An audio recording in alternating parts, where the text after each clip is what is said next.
You want that playing in the background? Hell no, I'm about to cut that shit out. Oh wait, mad bitch alert, the bitches is all fake. Oh, okay, the bitches all mad cause bitches they ain't paid. And that's on the motherfucking mob, bitch.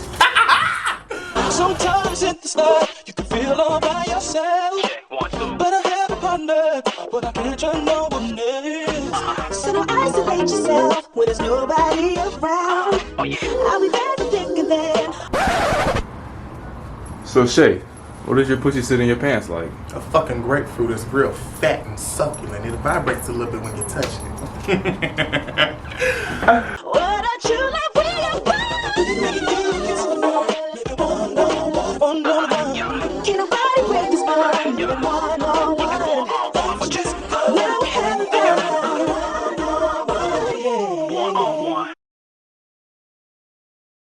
I don't even know how interviews people start that shit. I just know. Yeah, just do. Okay, so yeah. What's up, bitch? It's my sister. Oh shit. But you don't know me. Tracy, your voice. What's up, bitch? It's my sister. They know it's a 60 off the bat. They know it's a queen. So what's going on? How are you doing? What's going on? I'm doing good. That is marvelous. I'm glad we got you here today for this little interview. Yes. Glad to be here. This is the first non-paid interview this bitch has accepted. I do I do want to start off with saying that you are not, if people don't know, now they need to know that you are not only an entertainer, because that's where you start off at, not before music. Before you were a rapper, you were an entertainer. Now you are a rapper. I want to talk more about the little single. You have 2 singles that you just dropped. The I Thought and I Thought Again, and what makes them so different and unique to you. Oh, okay. The I Thought, the slower version, that was the original version. That was the first version. I wrote it so long ago, like last year. And when I wrote it, to me, I was just trying to write something that a hurt bitch could probably relate to. But at the time, I wasn't hurt. You know, I was hoeing. I'm a hoe if you don't know. That song, I wrote it, but I didn't like really take it serious. And because I was never hurt by a nigga for real up until that point, bitch, I ain't finna drop this because I don't even relate to it, but I wrote it. And I met a boy.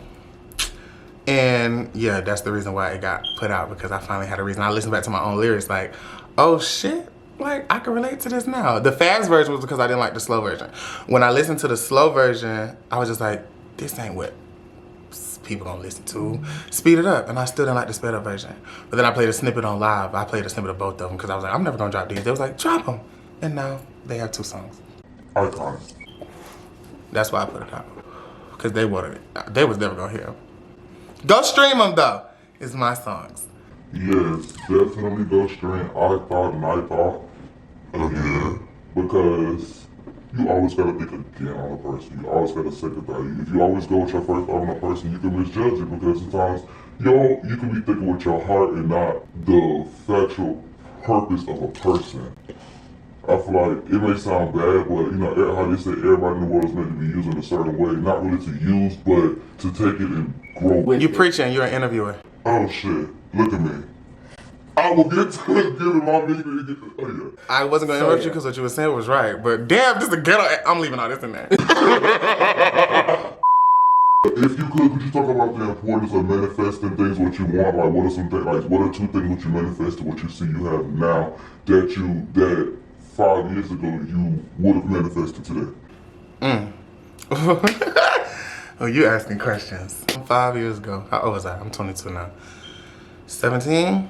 When I was 17, I would have manifested this apartment. I was living with my grandma, and I was just beefing with my family. My mom would be over there sometime, my auntie. I just fought with everybody. And so I said, man, God, just give me an apartment. Just please, all I want is an apartment. I don't want to be famous. I don't want to be no superstar. I don't want to be rich. Just give me a home. I need to get away from these niggas. So I manifested this apartment down. This is like a thought. This was all a thought. And a second one, my truck. I didn't think my first car would be a Jeep because, like, I was told by an anonymous family member that a Jeep costs too much. That's too much money to pay a month on a car. And I was gonna listen and give me a fucking, no shade, like a Nissan or some shit, like a car. But I've always wanted a truck. I said, I want a truck. I'm 6 feet. Ooh. So what the fuck? I make a fucking Nissan look like a Hot Wheel when I get out of it, bitch. I need a truck. I'm a man, for real. And I went ahead and I got a truck, but I always wanted a Jeep. I wanted that years. And I just did not know that I would really get one. And yeah, I got it. What is one word to describe your support system? Because they support you a lot. Unstoppable. It's the only word I'm gonna think of. If you could compare your support system to another support system, who would you compare your support system Nobody. to? Great, phenomenal answer. What would you say? What would you say were your top 4 major lessons you learned growing up that you apply today who being successful? Do whatever you want to do. The moment you start doing what other people want you to do, you may excel at that, but it's never gonna make you happy, or you'll force yourself to like it, which is possible. I wasn't gonna force myself to like nobody else's direction for my life. I wasn't gonna force myself to like that. So do whatever you want and set your mind to it. I know it sounds cliche, but literally, if you want to do it, figure out how to do it and what you need to do to get there. But do what you want to do. Do whatever you want to do. It's your life. Be a hoe. On some real shit, like, I grew up in a household where you was gonna get a wife and have kids and you wasn't gonna cheat. Man, what? They never taught me that being a hoe was okay. So I thought it wasn't okay. And it wasn't until I started being a hoe and really getting what I want out these niggas before these niggas think they finna get what they want out of me. So like I really started realizing the power that I have. So like, yeah, I guess that's an excuse to me to say I like sucking, but sucking is really, it really helped me. 3, a dependable inner circle. I'll say I got where I'm at by myself on some things, but your inner circle of people who have access to you on a day-to-day, I feel like they're the most important people because they in your ear. You can't just be talking to yourself. You gotta have somebody else trustable, dependable, you know, that's gonna have your back. So weeding through the good and the bad. I ain't gonna get into that. Some people here, some people not. And just because I'm clearing my space, no hate, but you gotta have a clear space to work. And the people that you clear gotta know I'm only doing it because I wanna grow. 4, laughing. If I take all the laughter out the last 5 years, no, it's impossible. Laugh at shit, everything is funny. It's particularly white people. Oh my God, that's so silly. Would you say that there's a big difference within someone who was raised off love than someone who was raised off survival? And what does it mean to you? Someone who was raised off love, and then the difference between someone who was raised off survival? People who was raised off of survival are usually logical. They're probably been through a lot of shit. They probably was forced to have to survive because nobody really wants to survive. Everybody wants to love. So if you have to survive, it's because you probably didn't have no love. You want to grow up with love. What was the question? What's the difference between someone who was raised off love and someone in survival? You grew up off survival because you didn't grow up with love. You grow up off of love, you live. You know, you're alive. Because to live doesn't mean you're alive. So if you got love, I feel like you're alive. If you are surviving, it's because you ain't gonna make it long unless you get out there and do what you gotta do. So you take the love element out of it, you get some real serious hustlers. You get some bitches that'll cross you by any means because they don't know what love is. They don't know about loyalty. They don't know about, you know what I'm saying, being real to a person. You hope you don't run into a survivor. But there's hella survivors out there. And, you know, you gotta know that a survivor is a survivor because they had to survive something. So some attacked them, something went wrong for them. You can't hate them because they bad or mischievous or, you know, a bad person, as you would say. Just gotta have compassion on them. I could tell though. I could tell somebody was raised with love and survival. Okay, so in Kanye's documentary, his mother said, a giant looks in the mirror and sees nothing. Would you say that's relatable to you as within your success? What success? Success. When you say success, what do you mean? I was gonna say success. I was gonna ask you next. Well then, to answer your question, yes, the giant. I don't want to call myself a giant because I don't feel like I'm there yet, but I guess I don't see what everybody else see because when you say all this success, what? You don't see it, but you're in success. Mm-hmm. Because I don't have it, so you have to speak from where you are. What is success to you? But I also ask you that next. Okay. Well, then what was the question about the giant? So it was Kanye mom said a giant looks in the mirror and sees nothing. Who you say is? What did I put? Interview so ghetto. It's free.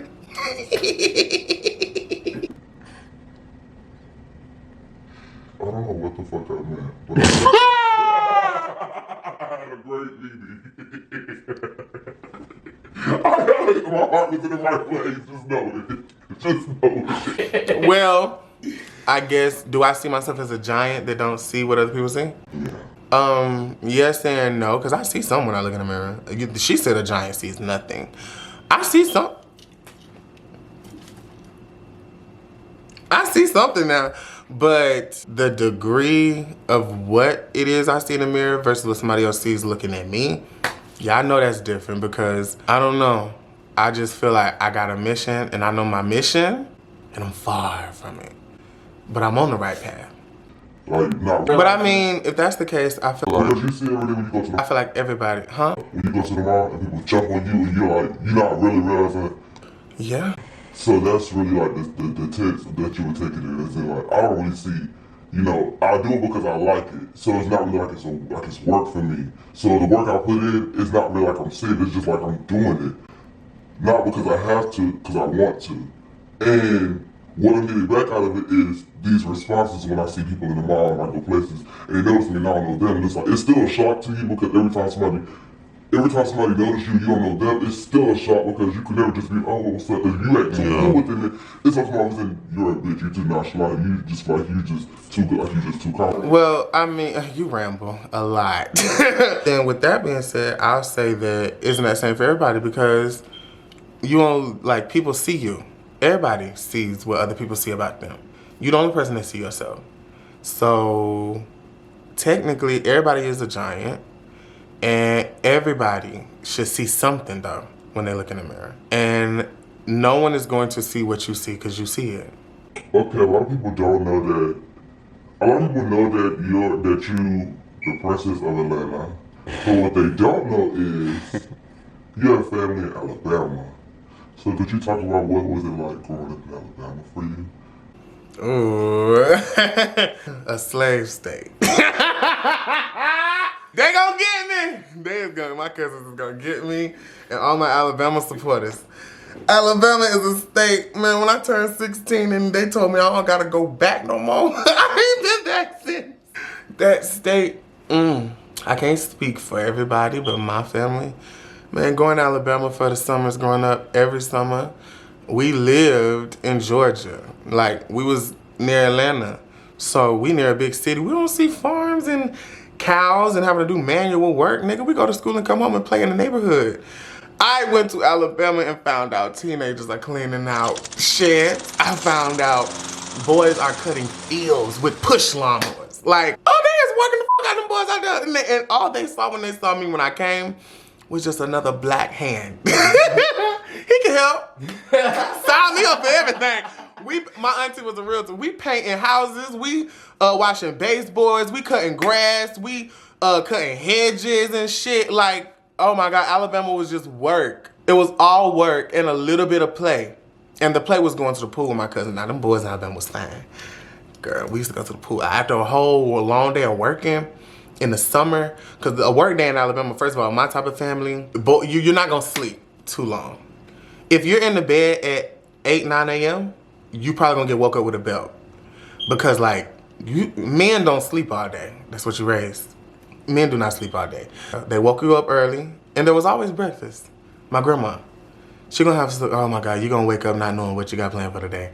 But you just know it's starting off good because we got breakfast and biscuits and butter biscuit. After we ate, that's when they ran down what you doing.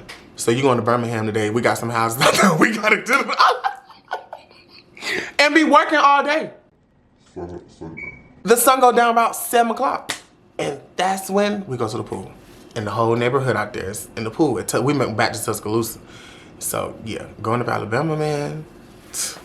Girl, all that work was not worth that pool. I ain't need sucking there. I was still straight, so like, if I was sucking in the pool, maybe I wouldn't have minded all the damn work. I was just swimming and looking at the niggas. Man, that shit wasn't worth it. Okay, so there was a clip of you on live talking about Your family had a store down there or whatever. And, you know, you was seen as like a popular kid when you came to town or whatever because you and your cousin came to town and, you know, people seeing you as like okay, we get real cool with him, we possibly could get something from the store or whatever it was. As a kid, it was a come up for them. So, and, and one time your grandma had told you that them folks ain't your friend. Them folks, your grandma was like, them folks ain't your friend. And at the time, you probably didn't understand why she said that. What you said today now, you use that thought process that your grandma did, because I feel like that was probably like the first time of not understanding why she said that randomly about people that's happy to see you when you came to town. What was your thought process on that? And what is your thought process on it now? So yes, my family owns a store out there, a gas station in the neighborhood. Yeah, that's really what it was. Every summer we came to town, whenever we wasn't working and cleaning up and we went to the neighborhood, to the store, all the kids already knew us. And like, no social media. I'm like fucking 10, 12, 13. Like, they all know me. A whole neighborhood of kids, they always speak to me every time we come to town. And when she did tell me that, then you just mad that people like me. Like, no shade. You from Alabama, girl, and don't nobody be running up to you. Girl, please stop being mad. Like, you was really overliving. No shade. The Alabama girls is living for me. And I remember they lived for me, and at the end of every sentence, it was like, can they get something? Like, but I got free shit. Well, I'm snitching. I wasn't supposed to get free shit, but one of my uncles, I ain't gonna snitch, he let us get free shit all the time. We never paid for nothing. And they knew that. So then she was a hater. Now, it was always looking out, but that's what life is. You gotta figure it out on your own. It gotta make sense to you, because it didn't make sense to me then. But now, man, when people know that you got something and they don't got something, it's easier to take what you got than work for it yourself. And that's what most people do, sadly. And so, to move like that, you gotta be very careful. And I didn't know that she was preparing me to be an influencer, because now it's almost like the neighborhood store, and the neighborhood is like the world. And it's just like, you can't escape it, because like I'm in the world.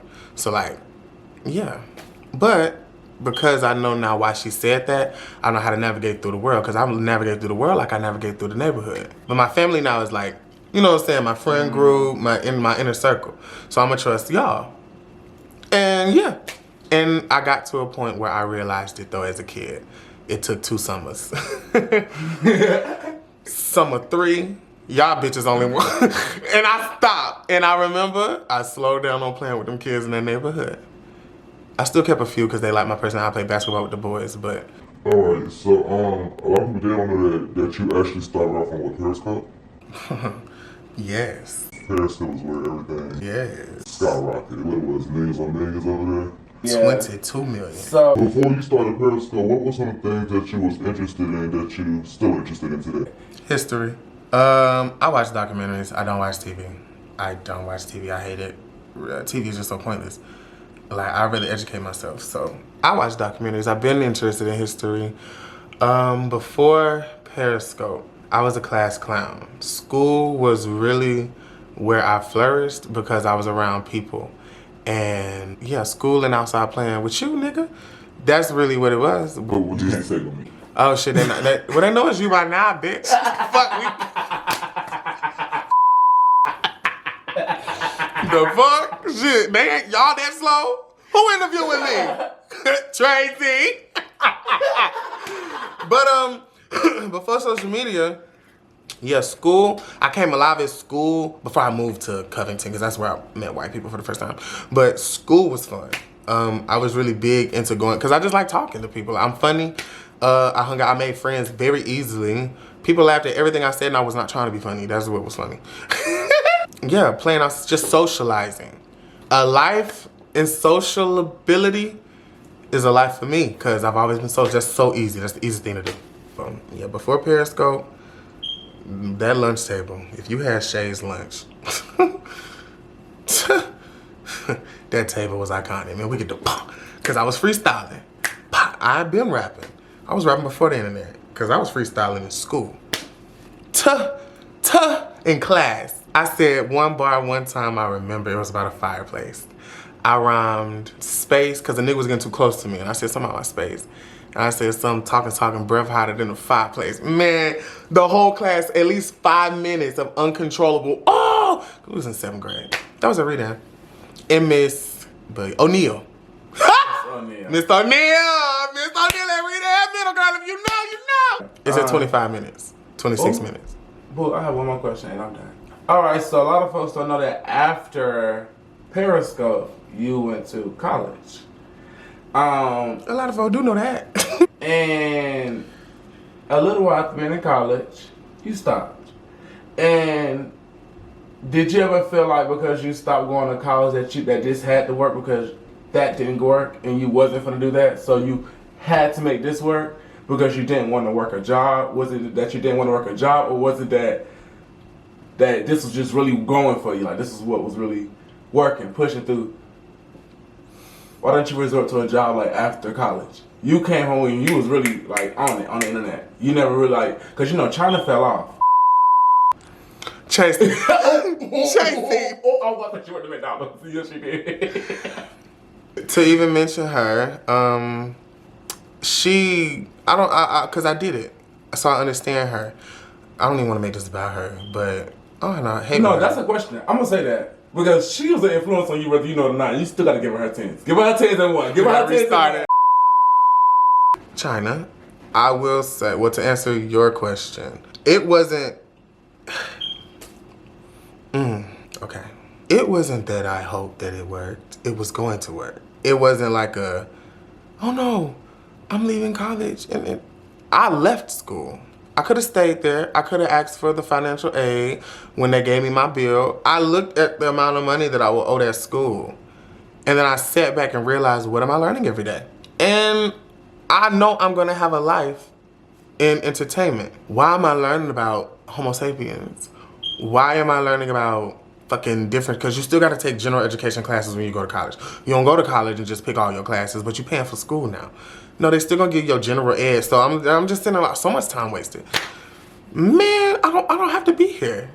I'm really that bitch. Like, I said that in class. I was in it was a class I went to sleep, anthropology. I went to sleep in it every day. It was an old white man. He was so boring. A monotonous voice. Google what monotonous means. His voice was so monotonous, and it just lulled me to sleep. And I remember I woke up one day because I was like, shit, you can't be sleeping. You paying, your family paying for your school, and like, you gotta be appreciative. And I just sat up and actually paid attention in class, and then I woke up right when he was talking about, yeah, humans came from apes and shit. It just wasn't making sense to me. I was just like, man, this is some bullshit. I'm ready to go home. So I came home and did work. I worked at Taco Bell for months. But I was still squeezing in the internet because it's something that I know, I didn't know how it was gonna pay off. Honestly, I just knew. These people keep saying that I'm like an influence, an inspiration to them. Like, they keep saying that I touch them when I talk, my lives, and I'm like, they keep saying that. So at the time, you know, I'm like, well, hell, something gotta give. If I keep doing this and I keep doing good and all these people keep saying all these positive things about me, then I'm gonna get something in the future. I didn't know it would be this. Or, yeah, what I'm getting now, but yeah. I knew it was gonna work. College was just something I wanted to see if, you know, I could really work in their system, and no, I can't. I cannot. System's bullshit. Well, I don't know how to ask you it because I don't really want to say she had an influence, but it was an influence. But China had one of my biggest influences. I'll give her that. So what did you take that China influenced you on with this internet? Because she didn't influence you on rap. It had to have been the internet perspective, so that's all she can give you. For the record. Didn't know none of these questions. Feel like if she would have asked me this and wrote it down and told me before this camera, I wouldn't answer this. But I am a real bitch and I ain't scared of nobody, so I'm gonna be real. China at first, I don't like influencers, that's not a secret. All my supporters know I don't like nobody because everybody's so fake. People get followers and it's almost like it puts you in a club. And you just supposed to think you better than everybody. You supposed to just feel like, girl, fuck them like watching influencers not even want to take pictures with their supporters sometimes. Not trying to, but just like, I didn't like influencers for that reason. I stick with myself and keep I got mine. They fuck with me. So China, she reached out to me to do a video. Some shit, she wanted me to be on her channel. I was an up and coming influencer and, you know, buzz getting around the city. Who is this Shay person? I think she posted one day, asked who y'all still want to see me work with, and my name was in the comments a lot. And I was surprised, honestly. And we did that, whatever, woo woo. And that's when she invited me over her house and I met her. And her family, her mama and stuff like that. She's so genuine. Like, honest to God. Looking at it now, you know, she influenced me because I saw her determination to be successful. Wasn't nothing gonna stop that. Like, sitting around China, I went over there to record with her.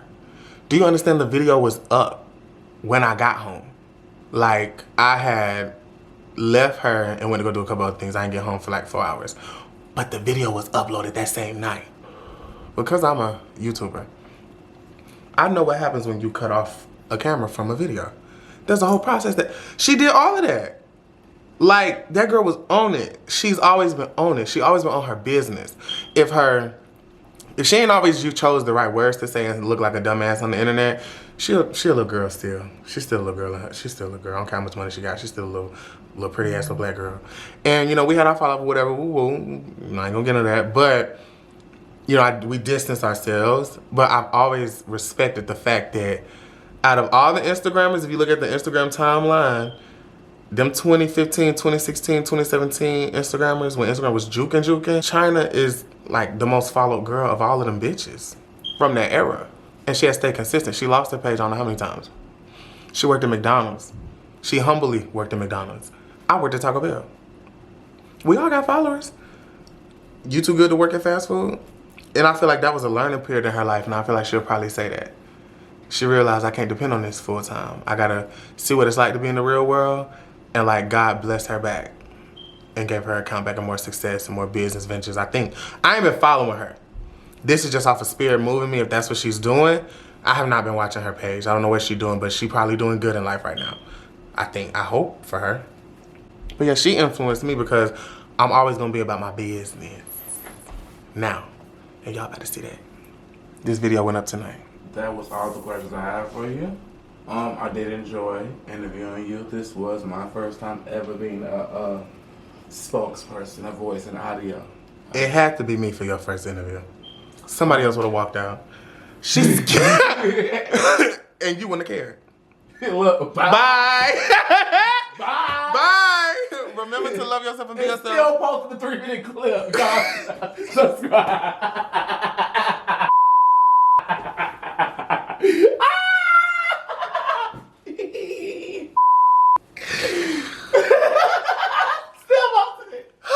Walked out the interview, bye bitch, and then still posted. I got an interview coming, y'all. Subscribe. Post the end of the argument. Y'all go look. See what happened. Everybody's tuned in. That's about it for this video. As y'all can see, I wanted to change it up, you know, do something a little different. But remember to love yourself and be yourself unapologetically. Remember to carry yourself like royalty, because if you carry yourself like royalty, these folks got to respect it. And until next time, Tracy, tell them something. Girl, if you gonna fuck on a nigga, at least let him bring her backwood. At least a backwood. At least bring her backwood if you gonna bring dick.